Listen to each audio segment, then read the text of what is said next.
Hi folks, Vince here again. In my last video I shared some of the things that I found while I was out bargain hunting, looking for old tools, and I thought I'd do that again, but instead of calling it flea market finds, I'm going to call this rust hunting, because I guess rust hunting is probably a little more accurate description of what it is I'm doing, just looking for rusty old tools that I can fix up and either keep and use in my shop or fix up to sell and buy something else. So let's take a look at what I found this time. Alright, I want to start out by saying that this is an accumulation of stuff that I found over the last several weeks. It's not something that I found all in one day or even one weekend. But with that, the first item here is this box of miscellaneous stuff that I picked up at a garage sale. I think I paid $10 for the whole thing. But there's a sanding drum kit that you can chuck up in your drill press with little sanding drums. Nice for little small things.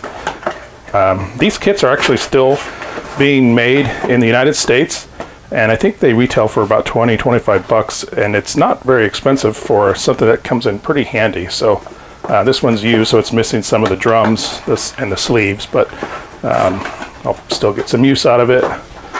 Another larger sanding drum, and then a bunch of just miscellaneous sanding discs and buffs for buffing with a grinder.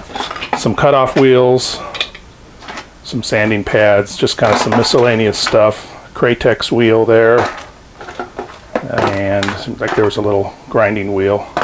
Kind of got it just because I needed one of these little cutoff wheels and the sanding drums. So that's the first item.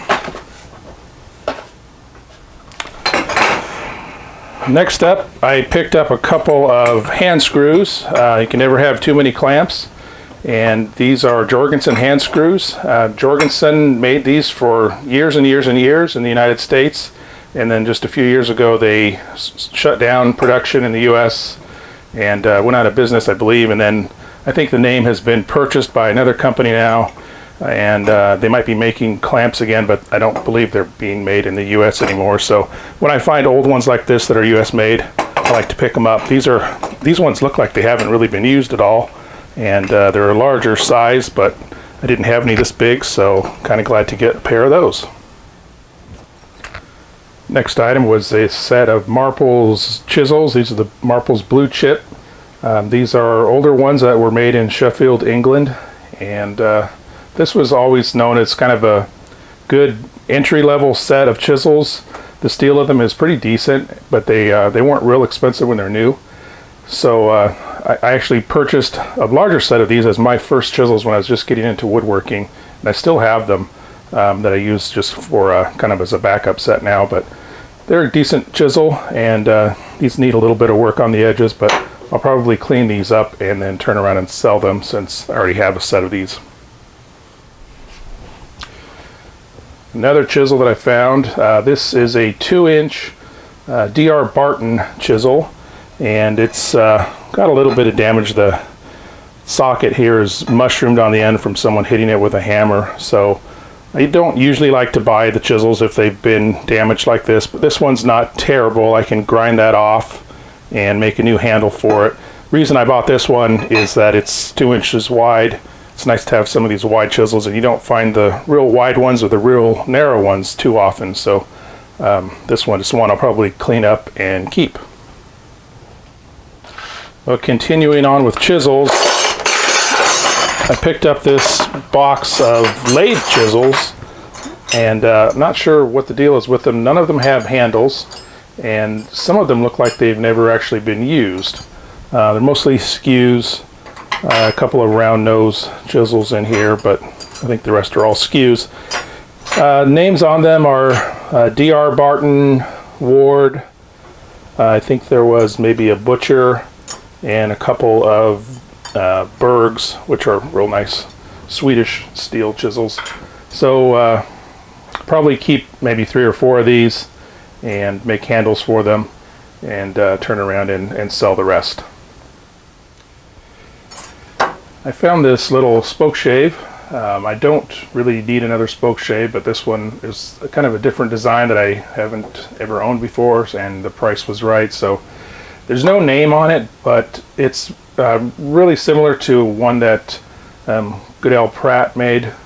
and I believe it was either a knockoff or one that Goodell Pratt made and just didn't put their logo on it. So it's kind of an interesting handle design, just sort of this open cast iron handle, and blade seems like it's still got a lot of life left in it, so I'll clean this up and see how it works. Alright, if you watched my last video, I said that I hardly ever buy handsaws anymore just because they're sort of a dime a dozen, but I broke my own rule a couple of times this time, and this is the first example. This was a PAX handsaw, and it's in brand new condition, so somebody must have bought it years ago and never actually used it. It still has the tag on it and the little blade protector. The teeth are real sharp underneath. The logo's good. So from what I understand, these are somewhat decent saws. They're not the highest quality out there, but they're still pretty good. This one's, because it's brand new, I don't know what I'm going to do with it yet. I haven't decided if it's something I want to keep or sell to somebody else that might either want to collect it or use it. Not too long after I bought that PAX saw, I came across this pair of hand saws, and these are both made by Sandvik. Sandvik is a Swedish company that makes blades and scrapers, knives, high quality products. Sandvik's a very well regarded name, and these saws actually are fairly well regarded in the handsaw community, even though they are probably a little more modern than some of the older Distons that I have. I think that you could buy these brand new well into the 1980s, if not the early 1990s. And unlike a lot of the saws that are being sold now that are induction hardened, so you can't really sharpen them, these are just made out of high carbon steel, so they can be resharpened. It's spring steel. It's a good quality of steel. These don't look like they've ever been resharpened, I should say. They're still very sharp. This is a rip saw and a crosscut saw. The handles are not quite as comfortable as the old Distons. They're a little bit clunky and chunky looking, but they do have this kind of cool dragon embossed on the handles. That's sort of a sign of the Sandvik brand. And they still have the etches very visible. This is a number 272, the rip saw, and the crosscut, can barely make that out. Looks like a 274 maybe. It's hard to see. Anyways, both a little bit rusty, but not terrible.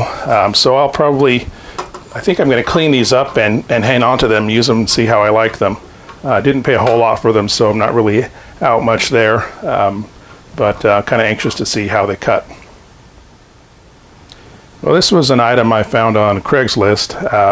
I've got a couple of Kennedy machinist tool chests, and this is also made by Kennedy, but rather than that crinkle brown paint, this has kind of a crinkly red paint, and I kind of thought the color was cool. It's just a small little toolbox, nothing fancy, no drawers or dividers inside, but it's in really good shape. I'm not sure how old it is. The guy that I bought it from said his dad had owned it for years, and it looks like it's lived a pretty sheltered life. I'm guessing it was probably just stored in a basement on a shelf somewhere. A couple of little scratches on it, but no rust or anything, so thought it'd be kind of a handy thing to have, just to throw a few tools in and keep near the bench.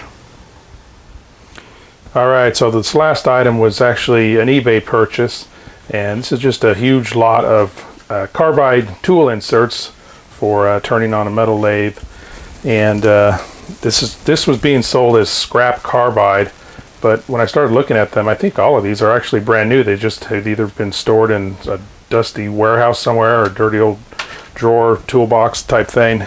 So they're new. They're just kind of ratty looking packaging.